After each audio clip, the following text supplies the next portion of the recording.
Hello, welcome to mom's routine. എന്തൊക്കെ എല്ലാവരും വിശേഷങ്ങൾ? എല്ലാവരും സുഖമായിട്ടിരിക്കുന്നുണ്ടെന്ന് കരുതുന്നു. മാഷാ അല്ലാ, അൽഹംദുലില്ലാ, നമ്മളുടെ സുഖമായിട്ട് പോകുന്നുണ്ട്. ഇന്ന് ഫ്രിഡ്ജ് സംബന്ധമായിട്ടുള്ളൊരു വീഡിയോ ആണ് ചെയ്യുന്നത്. ഫ്രിഡ്ജ് ഇല്ലാത്ത വീടുകൾ ഇപ്പോൾ വളരെ ചുരുക്കമായിരിക്കും.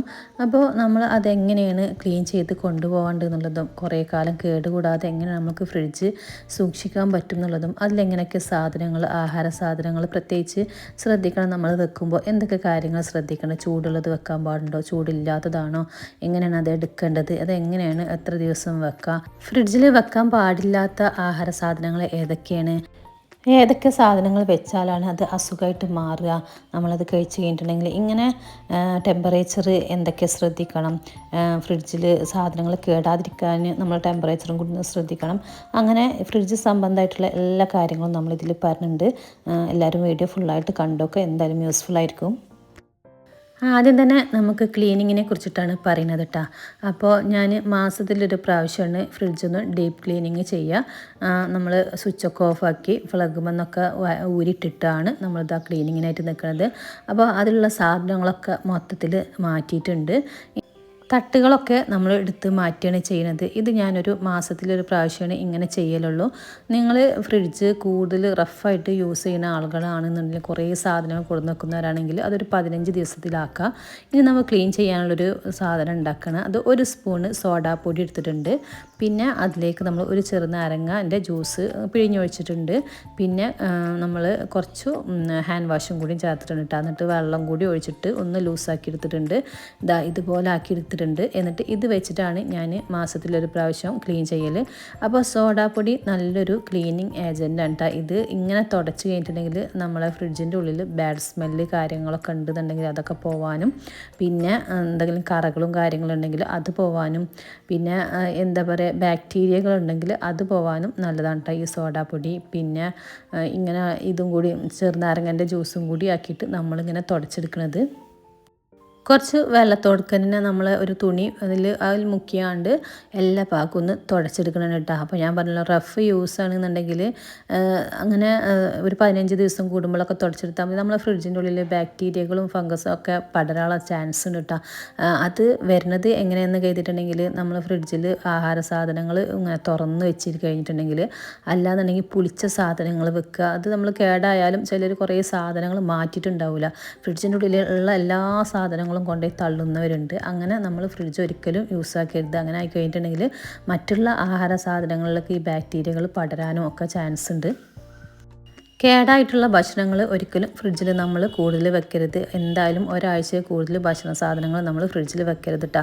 ഉണ്ടാക്കി കഴിഞ്ഞ ഭക്ഷണങ്ങൾ, പിന്നെ അതുപോലെ ചെറുതായിട്ട് കേടുവരെ പുളിക്കുക വലിക്കുക അങ്ങനെ ചെയ്യുമല്ലോ, അങ്ങനെയുള്ള ഭക്ഷണങ്ങൾ ഉണ്ടെന്നുണ്ടെങ്കിൽ അത് വേഗം മാറ്റിയിട്ട് നമ്മൾ ഫ്രിഡ്ജ് ക്ലീൻ ചെയ്തിട്ട് വേണം അടുത്തുള്ള സാധനങ്ങൾ വെക്കാനിട്ടാ.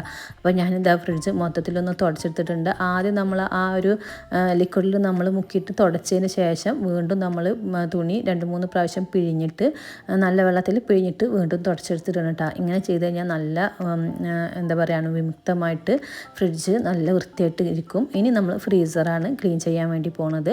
അപ്പോൾ ഫ്രീസറിൻ്റെ ഉള്ളിൽ അതുപോലെ താഴത്താണ് നമ്മളെ ഫ്രീസർ ഉള്ളത്. അപ്പോൾ അതിലൊരു ബോക്സും ഉണ്ട്, അതിൻ്റെ മുകളിൽ തട്ടുണ്ട് കേട്ടോ. അങ്ങനെയാണ് നമ്മളെ ഫ്രീസർ ഉള്ളത്. അത് കാരണം കൊണ്ട് തന്നെ ഫ്രീസറിൻ്റെ ഉള്ളിൽ എനിക്കങ്ങനെ കൂടുതലായിട്ടുള്ള കാര്യങ്ങളൊന്നും ആവില്ല. നമ്മൾ ഈ ബോക്സ് എടുത്ത് കൊണ്ടുപോയിട്ട് ഇടയ്ക്ക് കഴുകലുണ്ട്. അപ്പോൾ നമ്മൾ ഇറച്ചി, മീൻ അങ്ങനെയുള്ളതൊക്കെ ഈ ഒരു ബോക്സിൻ്റെ ഉള്ളിലാണ് വെക്കൽ. പുറത്തേക്ക് നമ്മൾ ഫ്രീസറിൻ്റെ ഉള്ളിൽ എവിടെയും ആവില്ല. അപ്പോൾ ഈ ബോക്സ് ഇടയ്ക്കൊന്ന് കൊണ്ടുപോയിട്ട് കഴുകി കഴിഞ്ഞിട്ടുണ്ടെങ്കിൽ ഫ്രീസറിൻ്റെ ഉള്ളിൽ നല്ല വൃത്തിയായിരിക്കും കേട്ടോ എപ്പോഴും. എന്നാലും നമ്മൾ ഈ മാസത്തിലൊരു പ്രാവശ്യം ഇതുപോലെ നല്ല ഡീപ്പായിട്ട് തന്നെ തുടച്ചെടുക്കുന്നുണ്ട്.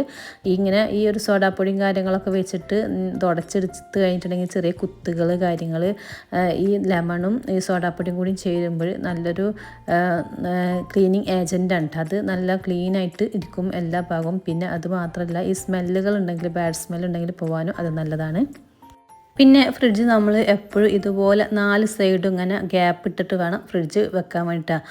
അതിൻ്റെ കംപ്രസറിന് കംപ്ലൈൻറ്റ് വരാതിരിക്കാനും ഫ്രിഡ്ജ് കുറേ കാലം നമുക്ക് കേടാവാതെ സൂക്ഷിക്കാനും അത് നല്ലതാണ്. കുറച്ച് ഗ്യാപ്പ് 4 സൈഡും ഗ്യാപ്പ് ഇട്ടിട്ട് നമ്മൾ അങ്ങനെ ഫ്രിഡ്ജ് ഇട്ട് കഴിഞ്ഞിട്ടുണ്ടെങ്കിൽ നമുക്ക് തുടച്ചെടുക്കാനും ഈസിയാണ്. പിന്നെ ഞാൻ പറഞ്ഞ പോലെ നമ്മളെ ടെമ്പറേച്ചറൊക്കെ കറക്റ്റായിട്ട് ഈ ഒരു കംപ്രസറിന് കംപ്ലൈൻറ്റ് വരില്ല കേട്ടോ. അതിങ്ങനെ ചുമരിനോട് അടുപ്പിച്ചിട്ടുണ്ടെങ്കിൽ പെട്ടെന്ന് ഫ്രിഡ്ജ് കേടായി പോവും.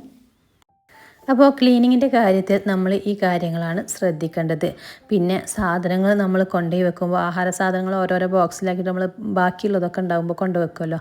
അങ്ങനെ കൊണ്ടുപോയി വെക്കുമ്പോൾ എപ്പോഴും ആ കൊണ്ടുപോയി വെക്കണ ആ ബോക്സുകളൊന്നും തുടച്ചിട്ട് നമ്മൾ വെക്കണം. അങ്ങനെയാണെങ്കിൽ നമുക്ക് ക്ലീനിങ് വലിയ ബുദ്ധിമുട്ടുണ്ടാവില്ല കേട്ടോ. ഫ്രിഡ്ജിൽ നമ്മൾ ആഹാര സാധനങ്ങൾ വെക്കുമ്പോൾ അതൊരു 7 ദിവസത്തിൽ കൂടുതൽ നമ്മൾ എന്തായാലും ഫ്രിഡ്ജിൽ വെച്ചിട്ട് ഉപയോഗിക്കരുതിട്ടാ. പിന്നെ വീണ്ടും വീണ്ടും ചൂടാക്കി കഴിക്കണ പ്രവണത ചിലർക്കുണ്ട്. കുറച്ച് നമ്മൾ കറിയൊക്കെ കൊണ്ടുപോയി വെച്ചിട്ടുണ്ടെങ്കിൽ കൂടുതൽ ഉണ്ടാക്കിയിട്ട് കൊണ്ടുപോയി വെക്കും. അതെടുത്ത് കൊടുത്തിട്ട് ഒന്നിച്ച് നമ്മളത് ചൂടാക്കും, എന്നിട്ട് ആവശ്യമുള്ളത് എടുത്ത് കഴിക്കും, വീണ്ടും കൊണ്ടുപോയിട്ട് നമ്മൾ ഫ്രിഡ്ജിൽ വെക്കും. അങ്ങനെ ഏറ്റവും അപകടം പിടിച്ചൊരു രീതിയാണ് കേട്ടോ. അസുഖങ്ങൾ വരാനുള്ള ചാൻസ് അതാണ് നമുക്ക് കൂടുതലായിട്ട് വരിക. ഈ 7 ദിവസം എന്ന് പറഞ്ഞാൽ തന്നെ നമ്മൾ കുറച്ച് കറിയൊക്കെ കൊണ്ടുപോയി വെക്കണം എന്ന് ഉദ്ദേശിച്ചിട്ടുണ്ടെന്നുണ്ടെങ്കിൽ നമ്മൾ ആദ്യം കറി ഉണ്ടാക്കിയിട്ട് പിന്നെ നമുക്ക് അപ്പം കഴിക്കാനുള്ളത് എടുത്തിട്ട് നമ്മൾ ഈ കൊണ്ടുപോയി വെക്കണം എന്ന് വിചാരിച്ച കറി വേറെ മാറ്റി വെക്കാൻ കേട്ടോ. എന്നിട്ടൊന്ന് തണുത്തതിൻ്റെ ശേഷം കൊണ്ടുപോയി വെക്കുക. അതല്ലാതെ നമ്മൾ രാവിലെ ഉണ്ടാക്കിയ കറി കഴിച്ചിട്ട് അതിൻ്റെ ബാക്കി നമ്മൾ കൊണ്ടുപോയി വെച്ചിട്ട് 7 ദിവസം ഉപയോഗിക്കരുത്. നമ്മളങ്ങനെ മാറ്റി വെക്കണം എന്ന് കരുതിയിട്ടുണ്ടെങ്കിൽ അത് ഉണ്ടാക്കി ഉടനെ തന്നെ വേറൊരു ബൗൾക്ക് മാറ്റിയിട്ട് അത് ചൂടാറിയതിൻ്റെ ശേഷം വെക്കുക. അങ്ങനെയാണ് പറഞ്ഞത്. അപ്പോൾ ഒരു ആഹാര സാധനങ്ങളും 7 ദിവസത്തിൽ കൂടുതൽ നമ്മൾ വെക്കാതിരിക്കുന്ന നല്ലത്. 3 ദിവസമാണ് കേട്ടോ ഏറ്റവും നല്ലത്. അതിൽ കൂടുതൽ ഉപയോഗിക്കാതിരിക്കുക. നമുക്ക് അപ്പൊക്കെ കറി ഉണ്ടാക്കി കഴിക്കുകയാണ് നല്ലത്. എന്നാലും ഈ ഫ്രിഡ്ജ് ഉപയോഗിക്കാൻ ഇപ്പോൾ ഈ ഒരു സിറ്റുവേഷനിൽ ഇപ്പോഴത്തെ കാലഘട്ടത്തിൽ ഒരുപാട് ജോലിക്കാരൊക്കെ ഉള്ളവർക്കൊക്കെ അങ്ങനെയൊക്കെ ചെയ്യേണ്ടി വരും. അപ്പോൾ അതാണ് അതിനെക്കുറിച്ചിട്ട് പറഞ്ഞത്. ഇനി നമ്മൾ കഴിച്ചു കഴിഞ്ഞാൽ ബാക്കിയുള്ള കറി ഉണ്ടെന്നുണ്ടെങ്കിൽ അത് കൊണ്ടുപോയി വെക്കുമല്ലോ, അതൊരു 2 ദിവസം 3 ദിവസം അതിലപ്പുറം നമ്മൾ ഉപയോഗിക്കരുത്. നമ്മൾ ഉണ്ടാക്കി വെച്ചിട്ടുള്ള ആ ഒരു ലിക്വിഡ് വെച്ചിട്ട് തന്നെയാണ് ഇതെല്ലാതും കഴുകിയെടുക്കുന്നത്. കുറച്ച് ഹാൻഡ് വാഷേ ഞാൻ ചേർത്തിട്ടുണ്ടായിരുന്നുള്ളൂ. ബാക്കി നമ്മൾ സോഡാപ്പൊടി ലെമണുമാണ്. അത് വെച്ചിട്ട് നമ്മൾ അങ്ങനെ കഴുകിയെടുത്തിട്ടുണ്ടെങ്കിൽ നല്ല ക്ലിയർ ആയിട്ട് കിട്ടും എല്ലാതും. ഇതൊക്കെ ഒന്ന് കൊണ്ടുപോയിട്ട് ഡ്രൈ ആയതിൻ്റെ ശേഷമാണ് ഇനി നമ്മൾ അടുത്ത സാധനങ്ങളൊക്കെ വെക്കുള്ളൂ. അപ്പോൾ ഓരോ തട്ടുകളും ഓരോ സാധനങ്ങളും ഇതുപോലെ തന്നെ ഒരു 15 ദിവസത്തിലോ അല്ലെങ്കിൽ ഒരു മാസത്തിലോ കഴുകിയെടുക്കട്ടെ. അപ്പോൾ നമ്മളുടെ യൂസേജിനനുസരിച്ചിട്ടാണ് നമ്മൾ ഇത് ക്ലീൻ ആക്കിയിട്ട് കൊണ്ടുപോകേണ്ടത്. ആഴ്ചയിലൊരു പ്രാവശ്യമാണ് ഞാൻ പച്ചക്കറികൾ കൊണ്ടുവരൽ. അപ്പോൾ അത് നമ്മൾ സ്ഥിരമായിട്ട് വീഡിയോ കാണുന്ന കൂട്ടുകാർക്കറിയാം. ഈ ആഴ്ചയിലൊരു പ്രാവശ്യം ഞാൻ സാധനങ്ങൾ കൊണ്ടുമ്പോൾ അത് ഫ്രിഡ്ജ് തുടച്ചതിന് ശേഷമാണ് ഞാൻ ഇതൊക്കെ വെക്കലിട്ടാ. പിന്നെ മാസത്തിലൊരു പ്രാവശ്യമാണ് ഇതുപോലെ ഡീപ്പ് ക്ലീനിങ്ങും ചെയ്യൽ. അല്ലെങ്കിൽ ഇടയ്ക്ക് ജസ്റ്റ് ഒന്ന് തുടച്ചു കൊടുത്താൽ തന്നെ നമ്മൾ ഫ്രിഡ്ജ് നല്ല ക്ലീൻ ആയിട്ടിരിക്കും. അപ്പോൾ ഒരുപാട് സാധനങ്ങൾ കൊടുന്ന് തള്ളി നിറച്ച് കഴിഞ്ഞിട്ടുണ്ടെങ്കിലാണ് നമുക്കത് ക്ലീൻ ചെയ്യാൻ ബുദ്ധിമുട്ട്. പിന്നെ അങ്ങനെ ഒരുപാട് സാധനം നമ്മൾ കൊണ്ടുപോയി വെക്കുമ്പോൾ അതിൽ ഇങ്ങനെ ഫ്രിഡ്ജിൽ എന്തെങ്കിലും ചീഞ്ഞ് കിടക്കണമെങ്കിൽ നമ്മളത് അറിയില്ല. ഒരുപാട് സാധനങ്ങൾ നമ്മൾ കുറേ ദിവസം വെച്ചിട്ട് കഴിക്കുന്നതും നല്ലതല്ല. ആഴ്ചയിലൊരു പ്രാവശ്യം പച്ചക്കറികൾ കൊണ്ടുവരാൻ നല്ലത്. അങ്ങനെ ഞാൻ കുറച്ച് ഫ്രഷ് ആയിട്ടുള്ള പച്ചക്കറികൾ വാങ്ങിയിട്ട് കൊണ്ടുപോയി വെക്കും. അത് കഴിഞ്ഞതിന് ശേഷം അടുത്തത് വാങ്ങും. അങ്ങനെയാണ് ചെയ്യുന്നത്. ഇങ്ങനെ ആകുമ്പോൾ നമ്മൾ കൊണ്ടുപോയ എല്ലാ പച്ചക്കറികളും നമ്മൾ കഴിക്കുകയും ചെയ്യും. പിന്നെ ഫ്രിഡ്ജ് നല്ല എപ്പോഴും നീറ്റായിരിക്കും കേട്ടോ. നമ്മൾ ഫ്രിഡ്ജ് തുറന്നു കഴിഞ്ഞാൽ എപ്പോഴും നല്ല നീറ്റായിട്ടിരിക്കും. ഫ്രിഡ്ജിൽ വെക്കാൻ പാടില്ലാത്ത കുറച്ച് സാധനങ്ങളുണ്ട്. ഫ്രൂട്ട്സുകൾ നമ്മൾ എപ്പോഴും പുറത്ത് വെച്ചിട്ട് ഉപയോഗിക്കുന്നതാണ് നല്ലത്. ഇനി കുറേ കൂടുതലായിട്ട് നമ്മൾ കൊണ്ടുപോകുന്നുണ്ടെന്നുണ്ടെങ്കിൽ മാത്രം ഫ്രിഡ്ജിൽ വെക്കട്ടെ. ഫ്രിഡ്ജിൽ വെച്ച് കഴിഞ്ഞാൽ അതിൻ്റെ ഫ്രഷോട് കൂടി കഴിക്കണ ഗുണം നമുക്ക് നഷ്ടപ്പെടും. അപ്പോൾ കുറേ കൊണ്ടുപോയി വെക്കുന്നവരുണ്ടെങ്കിൽ മാത്രം ഫ്രൂട്ട്സ് നമ്മൾ ഉള്ളിൽ വെച്ചാൽ മതി. ഉരുളക്കിഴങ്ങ് നമുക്ക് ഫ്രിഡ്ജിൽ വെക്കാൻ പാടില്ല എന്ന് പറഞ്ഞ് കേട്ടിട്ടുണ്ട്.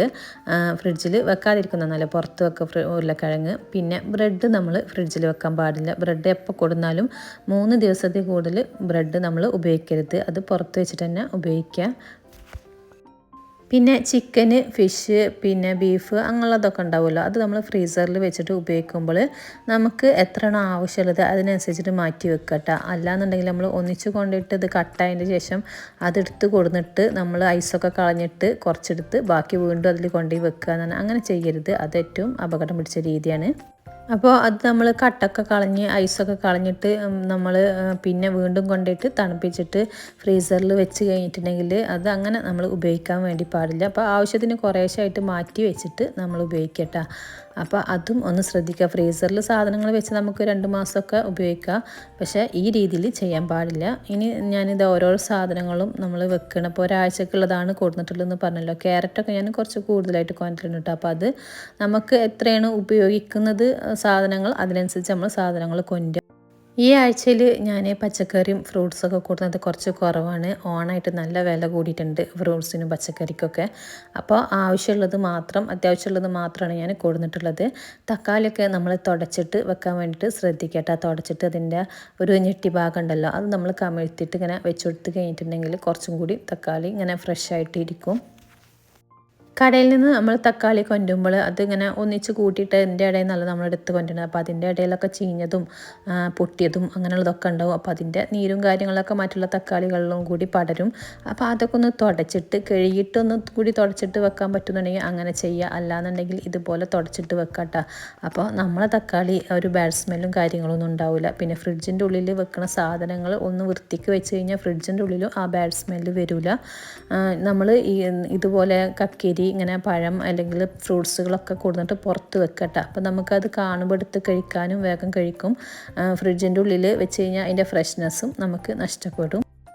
വലിയ ഉള്ളി, ചെറിയ ഉള്ളി, നമ്മളെ ഈ ഗാർലിക്, നമ്മളെ വെളുത്തുള്ളി ഇങ്ങനതൊക്കെ നമുക്ക് ഇതുപോലെ പുറത്ത് വെക്കട്ടെ. കുറച്ച് എയർ സർക്കുലേഷൻ വരുന്ന മാതിരി ഇങ്ങനെ പുറത്ത് അടച്ച് വെക്കാതെ ഇങ്ങനെ ഒന്ന് തുറന്നിട്ട് വെക്കട്ടെ. അപ്പോഴും അത് ഈ ചീയാതിരിക്കാൻ വേണ്ടിയിട്ടും ഒക്കെ നല്ലതാണ്. പിന്നെ ഉരുളൻകിഴങ്ങ് മുളച്ചിട്ട് വരും പെട്ടെന്ന്.